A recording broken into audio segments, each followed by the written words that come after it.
Philippines. A person is not officially a criminal until the person was not defined by law as such. So pag hindi pa sinabi ng batas natin na itong taong to is criminal, hindi siya mako-considered as criminal. Take note na kailangan yung tao mag-undergo siya sa isang criminal procedure. Criminal procedure na to, at of course, mabigyan ng final judgment na guilty beyond reasonable doubt. That's the time the person could become a criminal legally. Legally. So, pag wala yun, diba, hindi siya nag-undergo legally, yan, hindi siya mako-considered as criminal. Init. Okay, allow me again. Continue po. And then, criminals and other terms.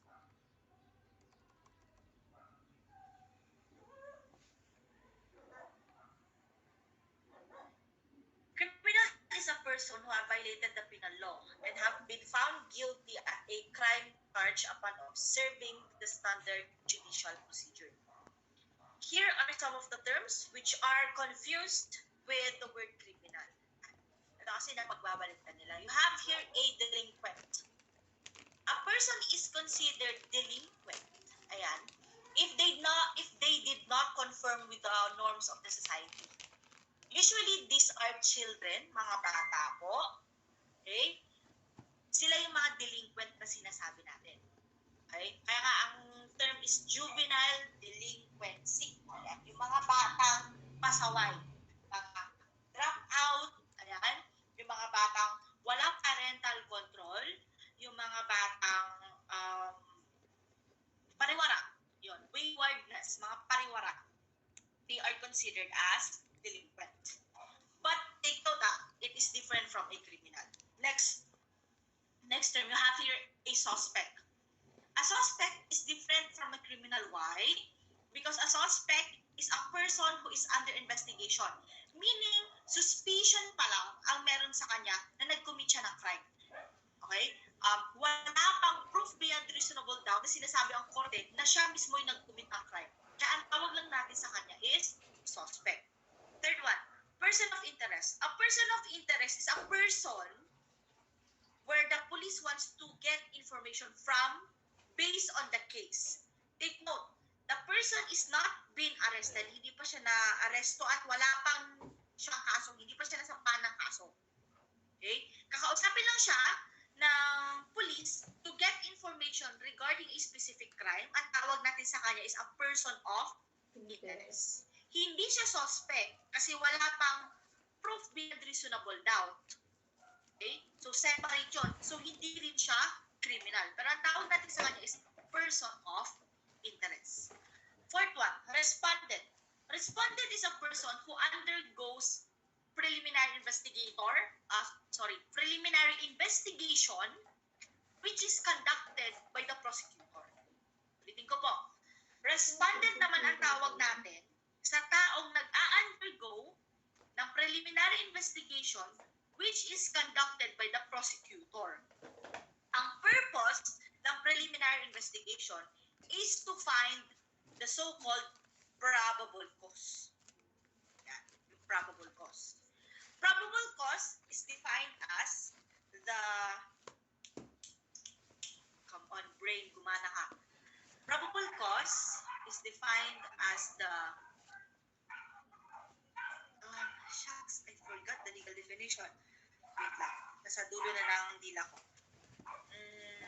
Probable cause is the... Wait lang nag-loading ako. Probable cause... Memorize ko ito naman eh. Probable cause is the existence of a fact. Explain ko na lang. Probable cause, ito di ba sabi ko, ito hinahanap ng prosecutor, okay, by using preliminary investigation. Ang probable cause kasi, ito yung proof na itong taong to, Ano yung example ng preliminary siya talaga yung investigation? nag-commit Anong yun. ginagawa? Parang proof lang siya.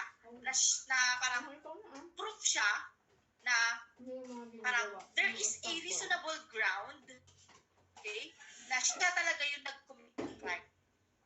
Yan.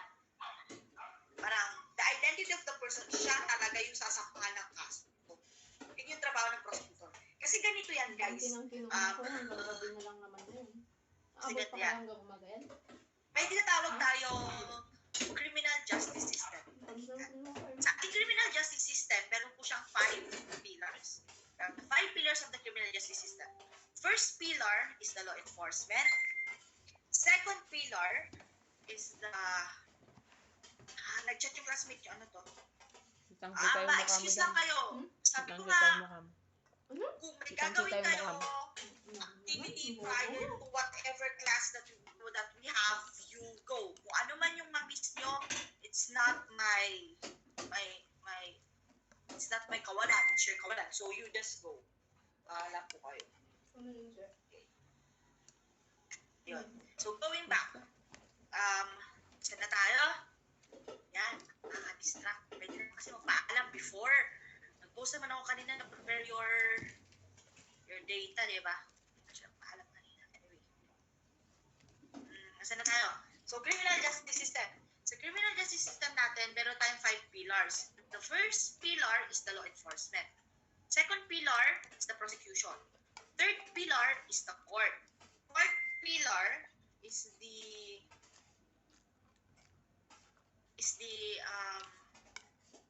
replyan ko lang tong classmate niya.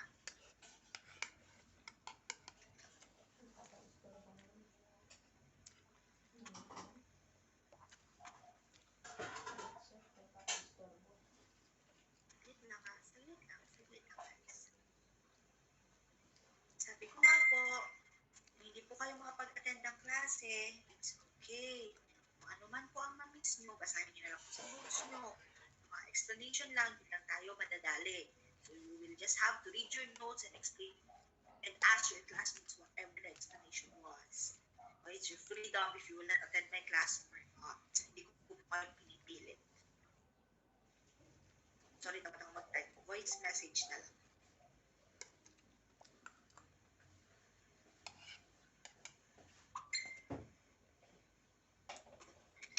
Okay, nasa na tayo? Wait lang, papatayin ko na nga itong wifi ng phone ko para hindi ko nababasa yung mga messages atong Facebook dito. Na-distract yung kasi. Okay, next.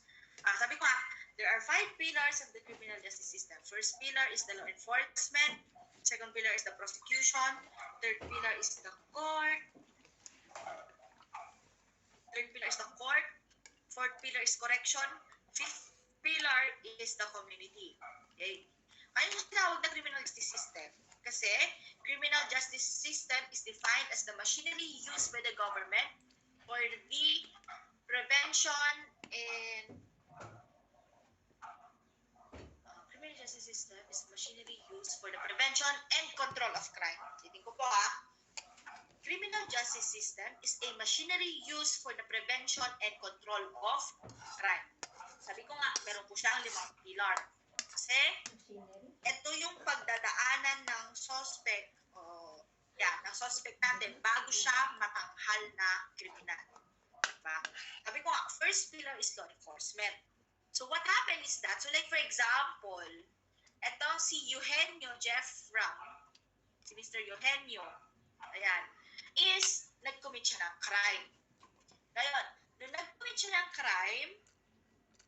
ng crime, of course, he would be arrested by the first pillar, which is the law enforcement.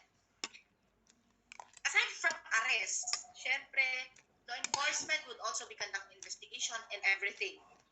Right? Yun. If the crime na kinumit ni Mr. Eugenio is 4 years, 2 months, 1 day, and above, dadaan ka pa sa second pillar, which is the prosecution. Pero, if the crime that Mr. Eugenio committed was 4 years, 2 months, 1 day, and below, okay, hindi ka na magpro-prosecution, tatalon ka na papunta sa court. Okay? Ulitin ko po. Upon arrest, okay, of course, you will be conducting investigation. And you have found out that the crime committed of Mr. Eugenio is 4 years, 2 months, 1 day, and above, the person will undergo preliminary investigation which is conducted by the prosecutor, which the second pillar of the criminal justice system. Yan. Glimpse lang to guys, kasi second sem, magkakaroon kayo ng subject na criminal justice system. And then guys, if the crime that Mr. Eugenio committed is below 4 years, 2 months, 1 day, and below, okay, hindi na siya dadaan ng prosecution, mag-i-skip na siya sa third pillar, which is the court. Ayan. Okay. Bakit kailangan ng preliminary investigation pag 4 years, 2 months, 1 day, and above? Kasi po, crimes under 4 years, 2 months, 1 day, and above, okay, is heinous crimes, mga grave crimes, na hindi pwedeng magkaroon ka lang ng hinala at magsasampa ka ng kaso. Kaya, doon papasok si prosecutor, magkakandak siya ng preliminary investigation to find probable cause. This is the belief, okay, this is the substantial belief that the person that the law enforcement arrested really committed the crime. Okay? Siya gumawa ng crime.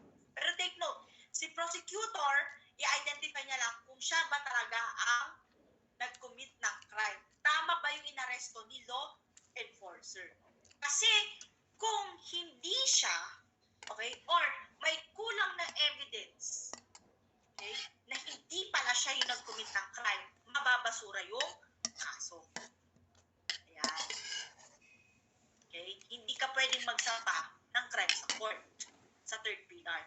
Pero, kung sabi ni prosecutor, yan, na nakakuha siya ng probable cause pagkatapos siya mag-conduct ng preliminary investigation, pwede ka na, the law enforcement could now help the prosecutor file a case on the third pillar, which is the court. Yan. Ang tawag natin sa taong yun, respondent pala. Respondent. Okay?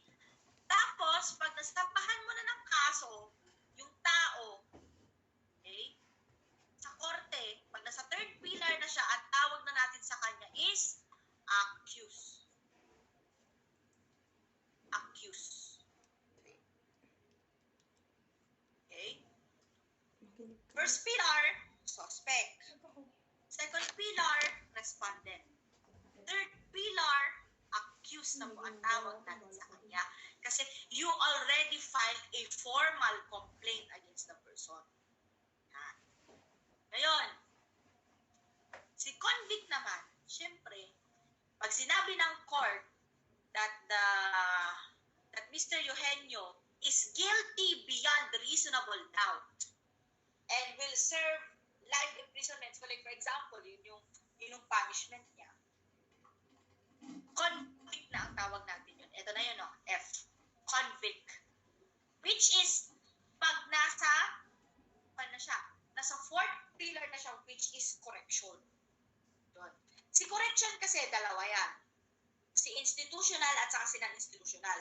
Si institutional, jail or prison yan. Si non-institutional, ito yung probation, parole. Narinig nyo ba yung mga yun, guys? Sa TV? Probation, parole, community service, ayun mga yun. Yun yung non-institutional natin.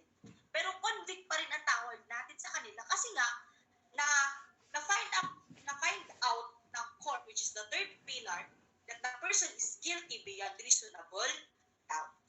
Okay? Sometimes, ang tawag natin sa kanila is prisoners. Yan. Sometimes, inmates. Yun. Kaya, slang term con. Kaya nga pag nakalayan na sila, ang tawag na natin is ex-con or ex-convict. Yun. Diba? violation of human rights, it's a violation of their human rights na matawag na criminal, ang tawag dapat natin sa kanila is persons deprived of liberty. Ano? Oh, Ano? diba? Poverty. PDL. Poverty. Papa Delta Lima.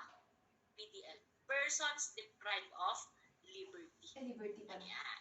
Then the last one, Ano ba the yung G liberty? here, Ano a kaya? fugitive from justice, which is also known as your wanted person. Ito yung mga tumakas sa kaso. Accused sila, pero tumakas sila. Ayan. Nice. So wanted. Fugitive. Ayan. Technically, they are at large. Okay? Questions, by the way, naintindihan ba yung difference? Ayokong sumagot, ma'am, kasi tumataya ako. Ano po? Usap ako. Nawala na kayo. Ikaw inaasahan nila siya. Guys, 1-2, why pa kayo? And meeting na tayo. Yes, ma'am. Wala pa po. Yes, ma'am. Okay. Ang latadong inaabangan yung boses Next. ko bago. Classification of criminals na tayo. You have here, based on etiology, Tingnan mo dalawa kung lang nakabito to. pa rin. Acute criminal, a person who violates a criminal law because of impulse or due to fit of passion. Second one, chronic criminal, a person who acted with deliberation or premeditation. Bango. One who plans the crime ahead of time. So, pag planuhan ng crime, ang tawag natin sa atin is Palabasin ba natin? chronic criminal. Yung mga Next pasangan one. ko. You have your ordinary criminal. They are the lowest mammal in the criminal profession. Why? Because May they nakita ako na parang commit rashes. crime Violet. because they were pushed to commit crime. Ano kaya yun? Pushed by, Lubos no, of lubos course, no. of war. Yung blood lang yun na ding. Kumain na siya dito. Na ding. And then, Palay palok kasi to. you have here, professional criminal naman, of course. They are skillful. Why? Because they engage in a criminal activity with high degree of skills, which means that they become criminals kasi that is their profession. Yan. They could not live or they could not maintain their life without it.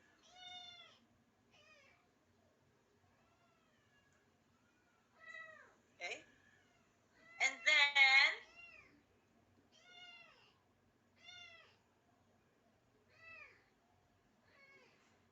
you have here, based on mental attitude, tatlo po to. Ay! Ayan. First one is active criminal. One who commits crime due to aggressiveness. Yan. Passive criminal because of reward and promise. Yan. Socialized delinquent. They have defective socialization process. May isbo ka? Yan. They lack moral values and ethical standards. That's why they commit crime. May ganyan pala kayo papasok. 1:30 na guys. Ang usapan natin alauna. Maya naman kayo sa classmates mo.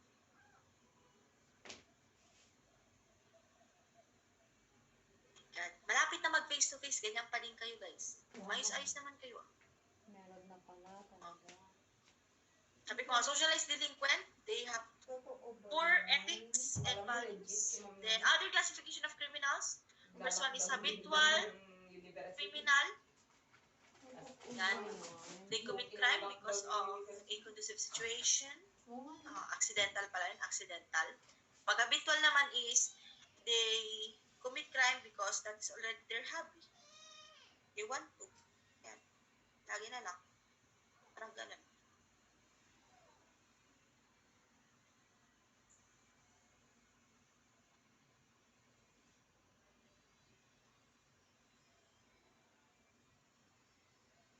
And then, victim. A victim is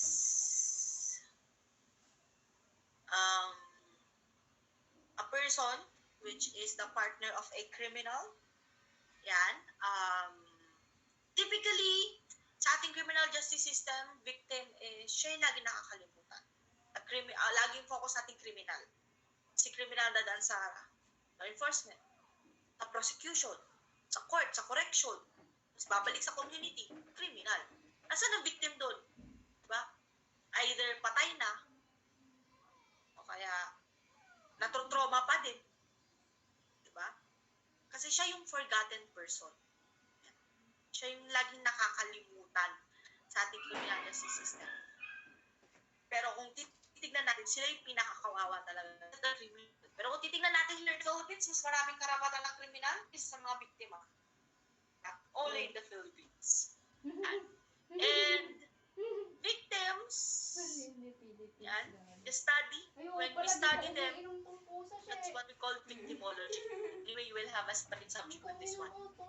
But just to give you a glimpse, victimology is a branch of criminology that study purely on the underlying factors or basic ingredient and fundamental elements of victimization. Bakit siya yung nabiktima? Sa dami-dami ng tao sa mundo, siya pa yung naging biktima. Kaya, pag sinabi natin victimology, it is also the study of crime targets. Why are they the targets of crime? Sometimes they know that they could be target. Sometimes they don't know. Kaya nga, either consciously, knowingly, and consciously or unknowingly. And because of being a victim, crime can result to financial loss, gastos, property damage, physical injury, minsan nga kamatayan.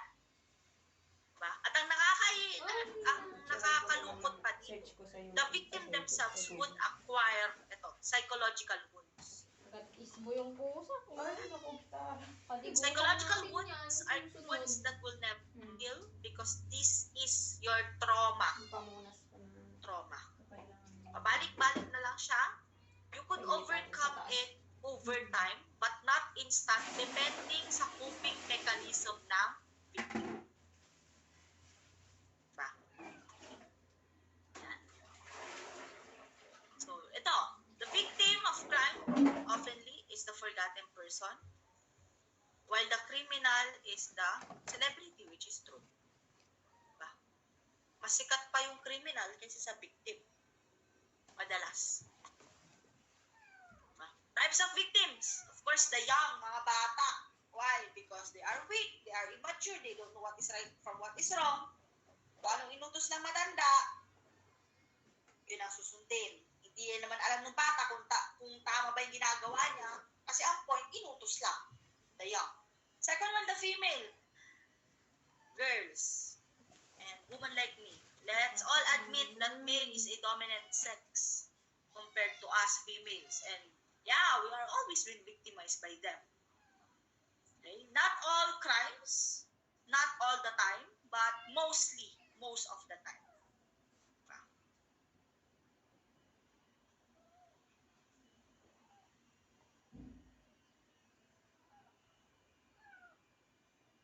Gagawin mo dyan, tanga. And then, you have here the old, of course, mga matatanda, because they could not physically defend themselves. The mentally defective, of course, because they don't know what to think clearly. They don't know what is right from what is wrong. They are bagtit in some way. Kuhan yun nga. Masali na yan.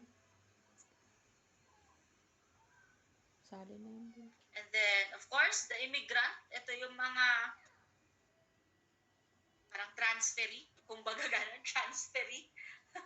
Mga, they Dayo. move from one place to another. They migrate. Ayan. Mga dati nasa probinsya, nasa syudad. Why? Because they don't know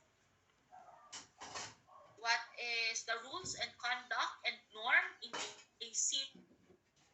Ay, wow, nawala yung tubig. Tayo, pag tumira tayo sa US, we are considered as immigrants. We don't know their culture there, technically. And we could be victimized because of that. Diba? So, yun nga, yung concept ng racism, concept ng Asian, ayan. Basta pag sinabing Asian, ganito, ganyan, ganito, ganyan. Something like that. And of course, minorities. Ito yung mga indigenous people natin. Yan. They are always been victimized. Why? Kasi, because, yun na nga, they have native skin. They have native hair. Diba? People always find something na ibubuli mo sila.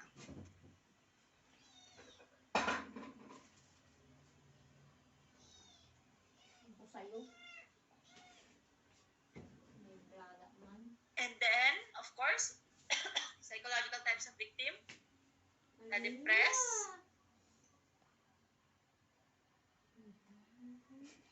Parang ikaw. Because they are emotionally unstable. Ayan, nagiging biktima sila. Ayan. Acquisitive or greedy. Once, ito yung mga taong because of their greediness, sila mismo nagiging biktima. Third one, wanton or overly sensual. Diba? Sometimes sa pananamit. Sometimes sa action. Ayan. Lonesome. Yung mga person who finds companionship. Tapos yung mga makikikompanion sa kanila. Pero, Yun. Parang, or companion nga. Tapos, hindi nila alam na katiwa-tiwala yung pwedeng maging companion nila. Because of course, they are lonely. Kaya kung sino na lang lumapit, sige, kaldag. Ganun. The number 5, heartbroken. Ayan. Alam nyo na yan, guys. Kayo pa. Pinagdaanan nyo na to eh. And then, tormented. Because a victim to ask for it.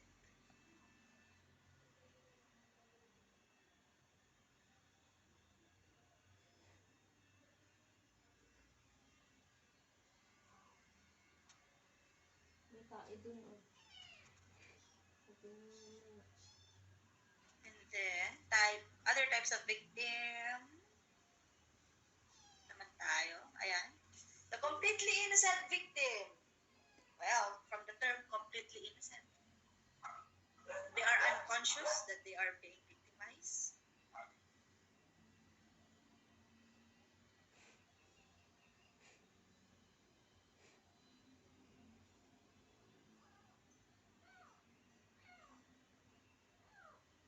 Ano ba example nito? Hirap.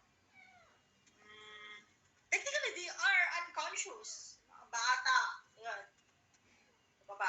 Na-rape. Kasi natutulog. Ganun. Completely innocent. Yung mga baby na nare-rape, my God, ang daming cases na gano'n sa Pilipinas. Diba? 2 days old ni rape. Something like that. The number 2, victims with only minor guilt or those victimized due to ignorance.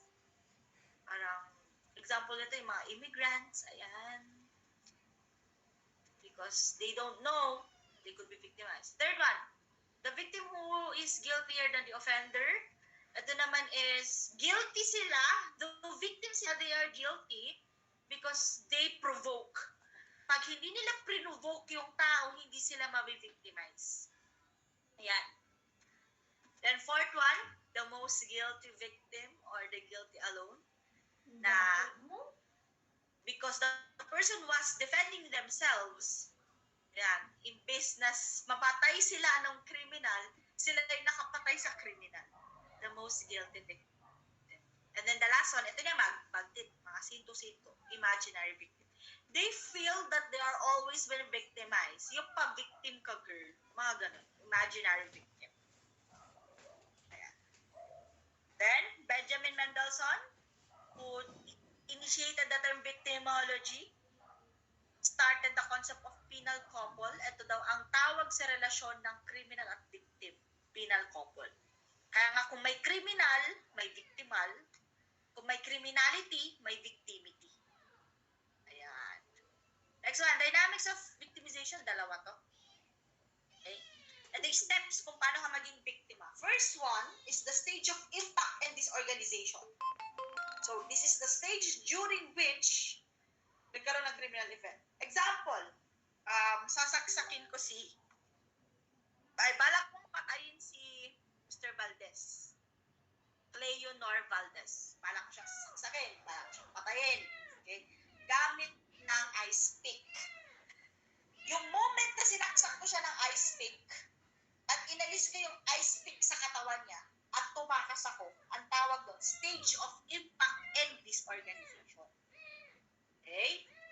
Stage of recoil naman, okay, ito na yung magkakaroon na si victim ng psychological defense, di ba? Magiging galit siya, magmumura siya, magtatanim siya ng galit. Walang niyang teacher yan. Sinaksak ako ng one ice pick, gagi. Mga ganon. Diba? Anger, acceptance, o kaya magre-revenge siya. Which lasts either 3 to 8 months depending on the coping mechanism of the victim. Yeah. Then of course, reorganization state is, ito na yung babalik na sa normal yung buhay ng biktima. Ayan. Reorganization stage. And then, yan yung victims of crime model. Ito naman, disasters victims model, 4 po to. Kung ito, 3 stages siya, ito, 4 stages. Sa disaster victims model, meron tayong pre-impact, impact, post-impact, and behavioral outcome.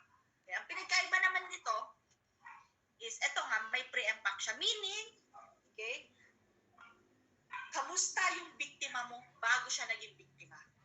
Diba? Sabi ko nga, example, re-rapin ni Alejandro si Aquino. Yan. Sorry, namimili na ako ng apelyado dyan.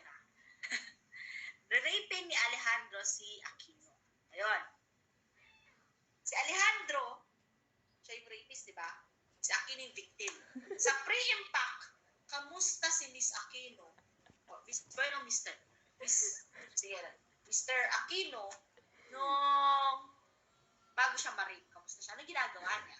Siguro, nagsa-cellphone, naglalakad sa streets, papunta sa bar kasama with friends. Mga ganon. So, pre-impact yun. Then, impact, ito na yung naging biktima na siya. Ito na yung na-rape siya. Nung hinila siya, pinubaran siya, pinasukan siya, ano ba, tinugstog siya and everything, that is impact. Then, post-impact, ito na yung, parang, kumbaga, ito yung ito yung second stage dito. Sa may, ito, stage of recoil. Yan. Parang ganun siya. Post-impact, stage of recoil. Ito na yung degree and duration of personal and social disorganization following victimization. After nung mismong rape incident, ano yung una niyang ginawa? Pagka alis nung rapist, anong ginawa niya? Umupo lang ba siya doon? Nakatitig? Nagdamit din ba siya? Ano to? Nagdamit siya? Nagpalit siya ng damit, something. Natuloy ba siya makipag-inuman with friends? Umuwi ba siya? Nag-report ba siya sa police? Yun yung post-impact. And behavioral outcome naman is, ano yung result sa victim after nung crime? So, nagbago ba yung ugali niya? May mga ganun eh. Pagkatapos mabiktima, nagbabago yung ugali. Diba? Yung iba tumatapang, yung iba mas nababaliw. Baliw na nga, mas nababaliw pa. Pero naman yung iba na parang wala lang, pero deep inside, mamatay na sila. Ganun. Yung tinatawag natin behavioral outcome. Yeah. And the last topic here is factors of victimization. Then hedonism, because of pleasure, kaya sila nabibiktima. Materialistic culture, kaya sila nabibiktima because they want something more. Sex values, of course. Thinking of discipline, dahil walang disiplina ang tao, ayan, nagibiktima tayo. Diba? Bis na mag-aaral tayo, ginagawa natin, aim. Diba? Then public morality po, of course, sometimes, dahil wala tayong moral, kasalanan din natin kung bakit tayo nagiging biktima. Yeah. And that ends our discussion on Unit 3. Ayan. Question. Go. Question. Hindi ko pa pinanit.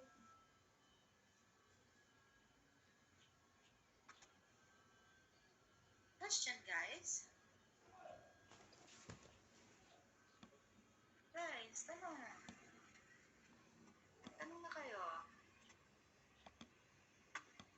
Ma'am? Anong, Ma'am, yes? magsisend po ba kayo ng, ng copy nung, or modules po, about yan po? Para pwede pong basahin, ganun? Hindi pa ba ako nakapag-send? Ay. Wait lang, ma'am. Di ko po siguro nakita. Meron namang upload. Oo, meron na pala. Kayo ah. Hmm. Adik. Sorry. Nakadroga. Ma'am, sorry. Hmm. Yan.